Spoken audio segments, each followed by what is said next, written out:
on his presentation. And now our event will take a stop for coffee break. All participants are required to come back at 10:45 in the morning in the same venue. Thank you very much.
mesocarp and nut separator for higher oil recovery. Okay. Currently, in palm oil mill, they use digester technology. Digester will digest comply palm mesocarp fruitlet and nut together before oil extraction process. Actually, palm fruitlet consists of two oil. We call it as crude palm oil from mesocarp fiber and palm kernel oil from palm kernel. Okay. In this technology, we want to separate the mesocarp fiber from nut prior oil screw pressing. Okay. A study conducted by several researchers has found estimated around 4 to 5% of remaining oil still remain inside the palm press mesocarp fiber. Due to the problem, palm oil mill will increase the screw press pressure up to from 50 bar to 80 bar, and this will result to high kernel breakage problem. So, our new technology, we call it as Rotadis. Rotadis is a new invention that relates to a device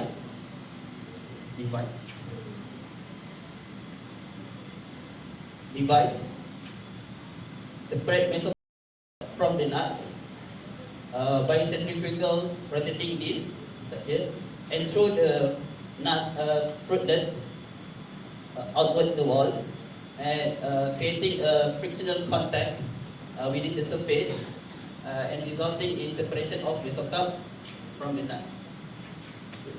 If we eliminate palm nut from the screw press, palm oil mill can increase the screw pressure without any kernel breakage. Okay.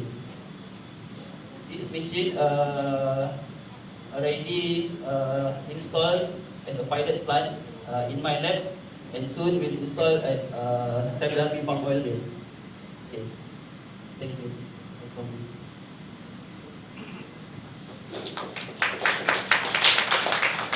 Thank you, Rotalis. And now the Q&A session.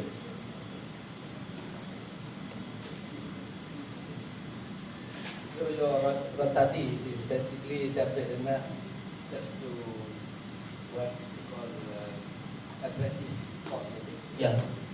Do you add water or anything like that? No water. We want to introduce dry separation. Dry separation techniques. We want to eliminate the digester machine.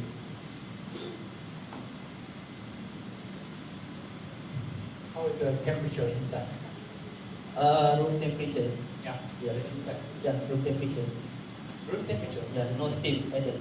No steam, just stirring. Yeah. And how is the speed? I will apply the speed 900 RPM. The separation will within 20 seconds. 20 seconds for 5 kilos. Actually, this machine I built it for 500 kilo per hour. 500 kilo per hour uptime. Yeah. Just room temperature. Yeah. And after that, the mesocarp will undergo hot water soaking. Prior hot water soaking, prior oil extraction. You never try change the temperature to a little bit higher, and then maybe the separation rate will increase. Yeah, I've tried install the steam inside the machine, but if I install the steam inside my reactor, the mesocarp will become machine and will stick inside the wall. Yeah. How many percent of mesocarp is left on the nuts? How many percent? Mesocarp left on the nuts. Is it totally clean?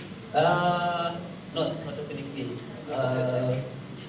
Currently 5%, 5% and less. So there is still Mesocup on the nuts. Yeah, but only the just hair Mesocup. Because after the separation, the Mesocup nut will undergo hot water soaking also to remove the debris, oil debris, and the hot water will go to dilution from CPO. What sort of press that will be using to press the fibers without the nuts? Currently, we have developed a new kind of screw press, just only for this machine.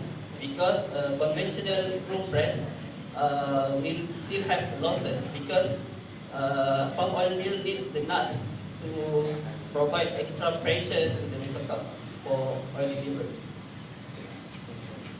We already designed a new kind of screw press. It, almost similar, but the pitch a bit different. So the what sort of Oil content. content that in the Remain. Okay. after After separation, the oil content I get in my lab within 3%. 3% to dry basis. Kalau dulunya compared to the Kalau dulunya for this 5% in the data, but actually maybe more than 10% to dry basis using substance extraction.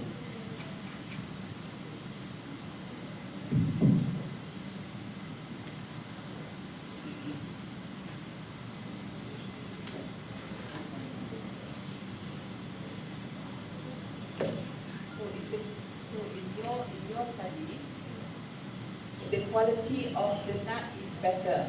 Yeah, the quality of nut is much better. If I use 900 RPM, there almost no broken nut. Broken nut. Also clean, and also no broken kernel. So do you compare the kernel content from the conventional method? Yeah, with our machine. Yeah, So- because so- conventional method, they will have 40% broken nut. adalah because yang press tu cuma fiber je. Yeah. Nuts. Just to share with you, in 1990s actually we did the same thing, but the problem is we have water and steam. That's why the first question is is there water or steam? Because if there is water steam inside this your water is, then you may have a big problem to do commercialization. So I think it will be some input for me was welcome because we have in fact a real factory but fail. Jadi for your info, we have made an agreement with Bina to install the machine in Tanah Merah for 7.5 ton per hour processing.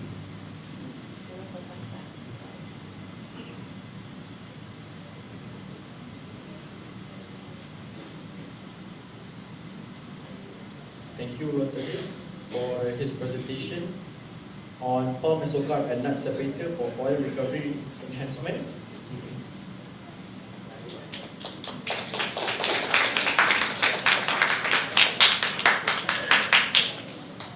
And now we go for the next group, which is the 8th group.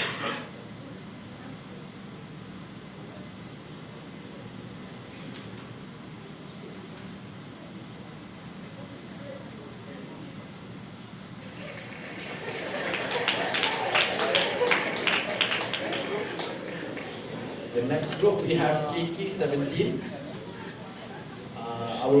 from University Kebangsaan Malaysia, that will be giving a presentation on the treatment of coffee processing wastewater using bioabsorbent. The floor is yours.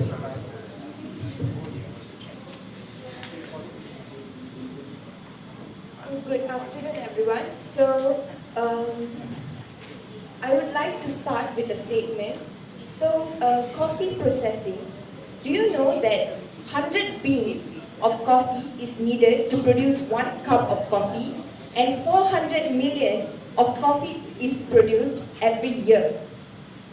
So, all we know is about coffee. We drink coffee every day, but do you know the coffee processing actually releases a large amount of wastewater? So, the issues faced by the wastewater treatment by these industries is high cost and ability of using adsorbent to absorb organic substances and lack of research on bioadsorbents.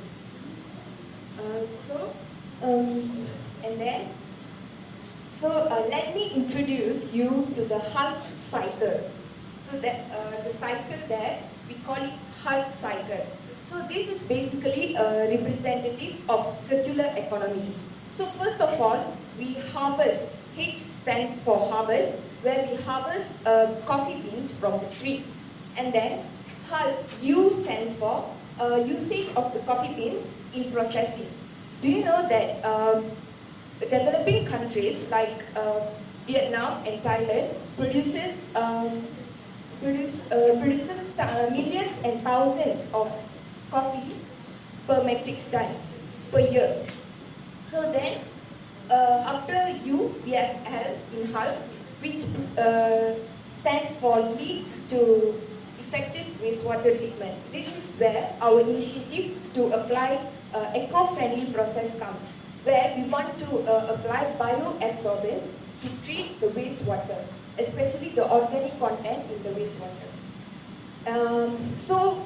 In this research we have tried alternating the working condition by changing the pH and also the concentration to see which bioabsorbent is effective. So we have mainly used 4 bioabsorbents, which is Moringa oleifera leaves and coffee beans and coconut husk and coconut shell. So then after effective wastewater treatment, we can go to the CAP for fertilizing, which stands for K in HAL. So for fertilizing, this bioabsorbents is naturally biodegradable and it has organic content that can be useful for plants, especially coffee plants. So this cycle shows us that a bioadsorbent can be a representative of circular economy. So basically we did research where we received untreated wastewater from coffee processing from a company in Penang. So we took the wastewater and we did some research on where we alternate the pH and also we alternated the concentration. So we found out that Moringa oleifera and coffee powder works best as bioadsorbents, especially in pH 9 and 100 milligram per liter of concentration. And then, the purpose of our research is to investigate the characteristic of untreated wastewater and then to prepare bioadsorbent and also to find the absorbent that is most effective. So after researching the characteristics of untreated wastewater, we found out that the wastewater is acidic and has high COD levels. So in conclusion, bioadsorbent can be a potential choice to a greener future and also an eco-friendly process for wastewater treatment, especially in the coffee industry. Thank you.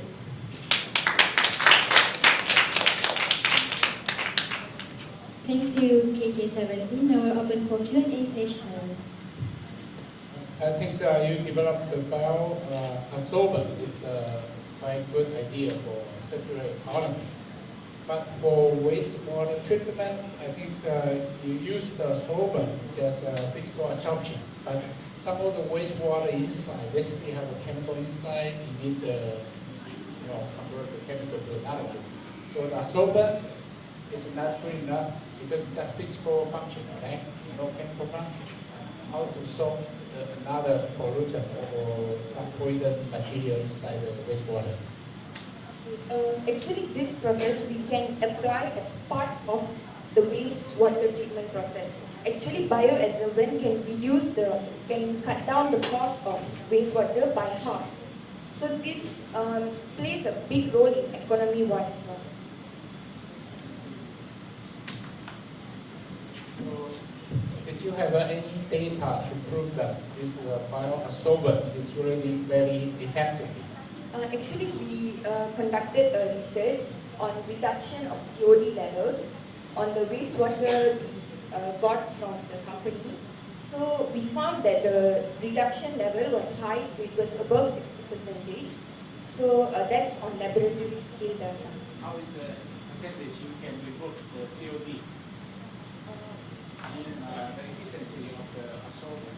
For example, originally have a 3,000 COD after your bioabsorbent. After your bioabsorbent, how the percentage will be removed by this process?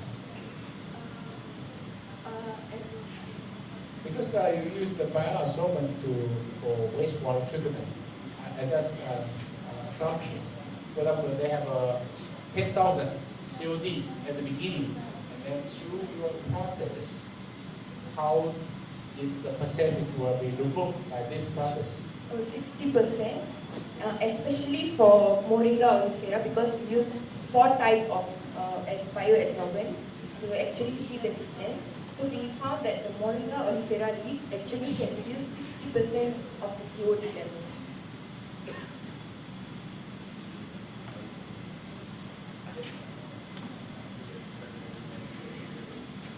Do you do cost comparison between Moringa oleifera and the conventional method?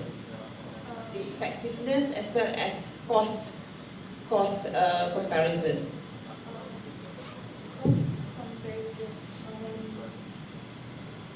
Okay, actually we didn't do the cost comparison, but we did comparison based on availability. So if we see leaves, it is available in basically it's available anywhere naturally. We can get it naturally. But for adsorbents, we have to buy for activated carbons. It has high cost that we have to buy it and make it our own. So leaves is like a natural occurring product. So I think we did comparison based on the availability. So if it is going to be scaled up, how are you going to be? How sure are you Biodegradable? And the sources of waste, we can come up with 4 types of sources, which is domestic, industrial, commercial, and agricultural waste. So what we are doing right now is when we see there is a lot of single-use, non-degradable plastics, which has been integrated with our lifestyle and has become norm of life. So we are going to use the waste, majorly agricultural, industrial and domestic waste to our own benefit and produce the PHA as a building block, which is the polyhydroxyalkanoates, PHAs, as the basic building blocks of the bioplastics for our benefit. With using the significance of our project is with using the IoT, Internet of Things, and using the zero waste technology. So that is our major aim right now today. So I will pass to my friend to discuss on the objectives right now. So when it comes to plastic, we have several concerns in terms of environmental impact and the plastic impact to our environment. So as we can see, it is affecting our environment. It is also affecting our economy, as Malaysia have fishing industry.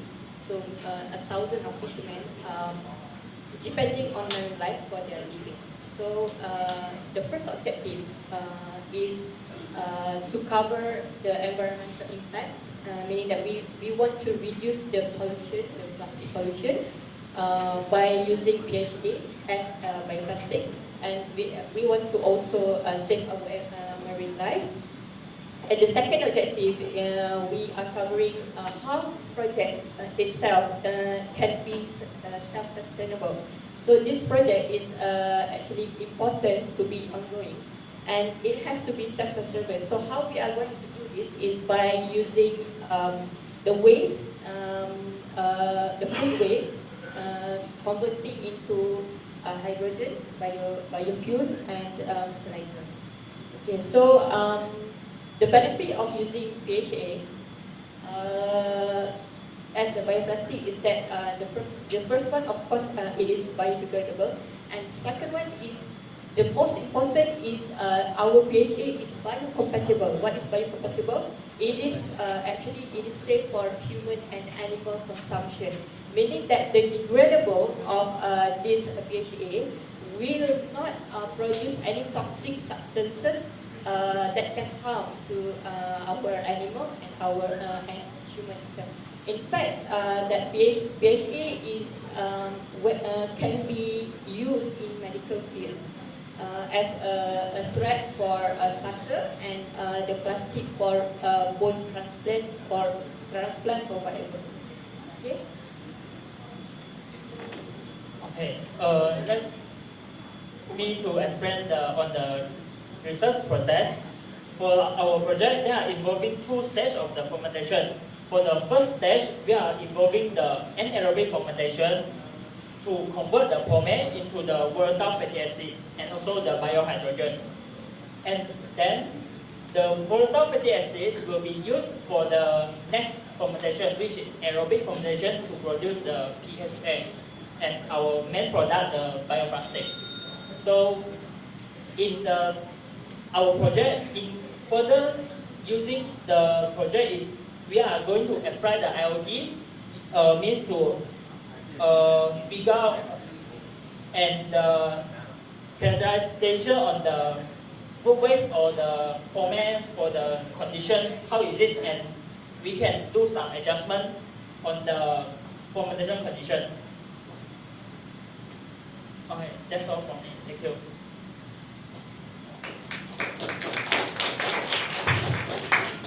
Just very simple question.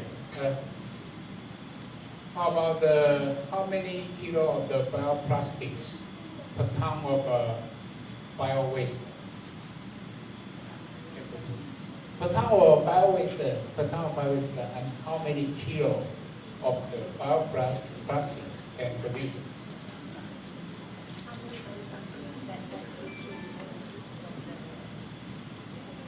Actually, it's by now we are doing in the lab scale, and the result is showing like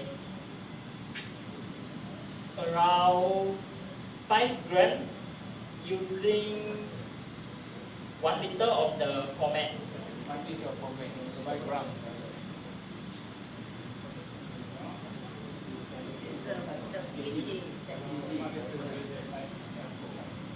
Because for the PHA, normally there is only the 40% of the CDW, the cell driver from the bacterial extraction.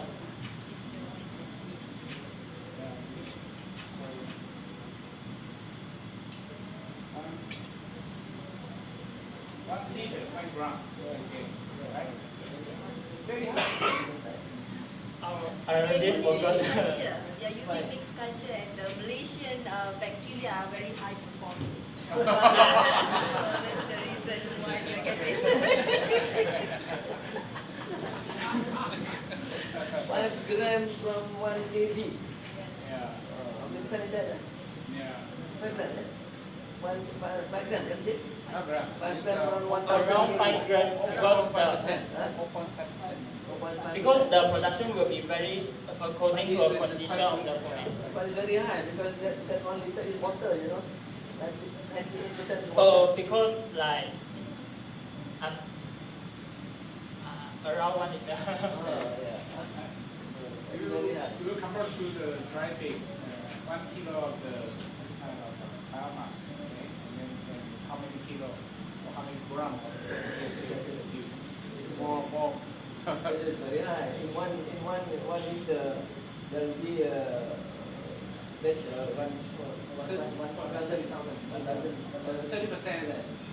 gram, okay? 30% gram, you produce 5 grams. You have 2 kilograms of solids Yeah. and producing 5. Okay, thank you. For right now, for the last group, FL. from University Kebangsaan Malaysia that will present on their topic, Artificial Intelligence, Solar Pesticide Sprayer Drone.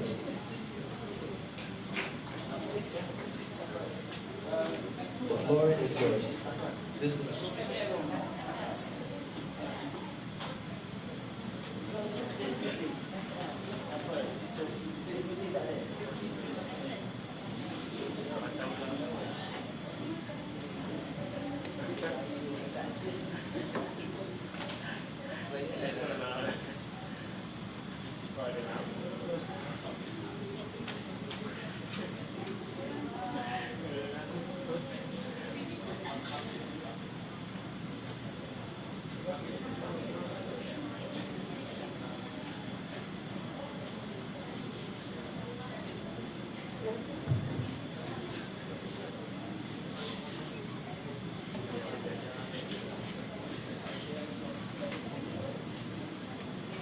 Good afternoon, judges. So today we are from University Kebangsaan Malaysia.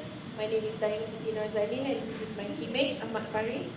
So we are going to present our innovation idea, which is artificial solar sprayer drones, or we would like to call it as brain drones. So this drone actually has brain, artificial brain, I mean. So it can perform tasks and can respond to situations without being instructed to or being coded to. So it behaves like human. So we came up with this idea from actual experiences actually, which is what happened to my grandparents. So they own a farm and they faces a lot of problems. And one of the problems that because of the presence of the pests. So what they did was they used pesticide to control the pests, and what happened was a part of the farm got destroyed, and the plant started to die and everything because due to excessive usage of the pesticide. So when it starts to affect the plants, it causes the crop yield to reduce. So not to mention it is time consuming and also it's very tiring. So I'm sure that people who own farms will face the same problem as this one as well. So we are proposing a solution which is to focus on the infected areas only so that we can reduce the amount of pesticide used and an appropriate amount of pesticide. And also it has to be autonomous because I once proposed this idea to others before and they say it's very difficult to operate the technology, something like that. So it has to be automatic so that it can be independent of human and easy to use. And it is also operated based on renewable energy sources, which is solar, so that it can be operated during day and night. So that also it's very important for people who do not have electricity. Like in Sarawak, the farm does not even have electricity, so they kind of use the renewable energy as their energy sources.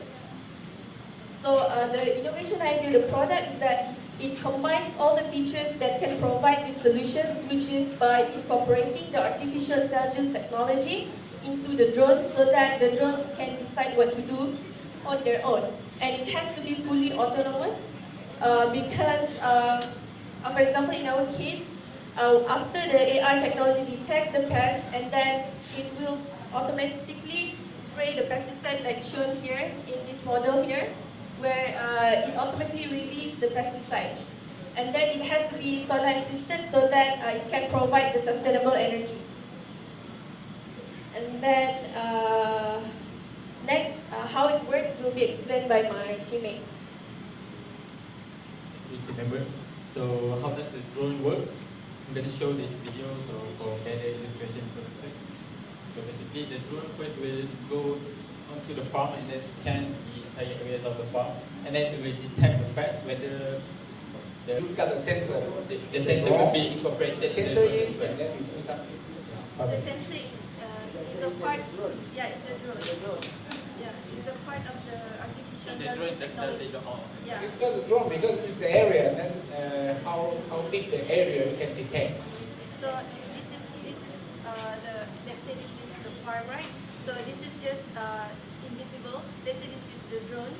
The drone will fly at certain height. We can program it to fly at certain height, and it can detect. While it detects detecting it, it analyze the data on the spot, and it will release the pesticide on the spot as well. Yeah. I think there is Yeah. But my question is, there are so many type of pests for rice. Yeah. Plantation can be different type of pests, and only the pesticide is quite specific to certain pests.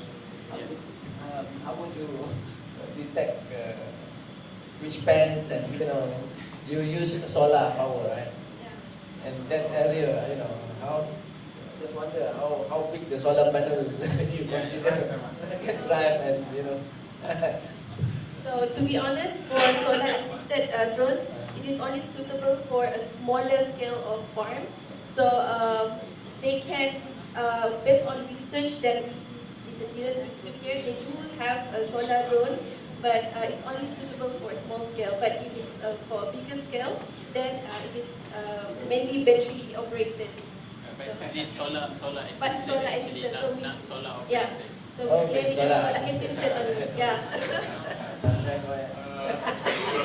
It's possible to drive the drone by solar power, even the sailing poles, because the area can take it. The energy always not enough. Power, that's enough. Isn't possible. So you need do something extra power, or like hydrogen fuel. They have hydrogen fuel. I think hydrogen fuel cell makes sense. But it's expensive. It's expensive. 1 square meter. Now the base solar panel is just 350 watts. 1 square meter. Yeah. But you want to try this one, how many kilowatts you need? Yeah. If you need 3 kilowatts, then that's just 300. And when you take that one, but inflation, that is completely different. Yeah. It's true. So maybe change the hydrogen power, then they try and extend the time. Compact and high energy. Okay, for the oil palm industry, drones are already used, but this is when you already identified the area that is affected, and they use the drones to do the spraying. But yours, you detect and you spray that event straight away. That is something for the future. Yeah. Thank you so much. Very near future. Thank you, Group FL, on their presentation on artificial intelligence for successful. And that brings us to the conclusion of all the presentations for today. Congratulations to all participants who have presented their great ideas. Give a big round of applause to all of them. And utmost gratitude to all the judges as well for their contributions. Okay, so now our judges will now depart for a while to make their decision, and the winner will be announced in our closing ceremony this evening. To all participants, our event will now take a short break until 1:30 this afternoon. Please gather in the same venue by 1:45 in the afternoon for our industrial talk by Dr. Hari Krishna Kulavirasingam,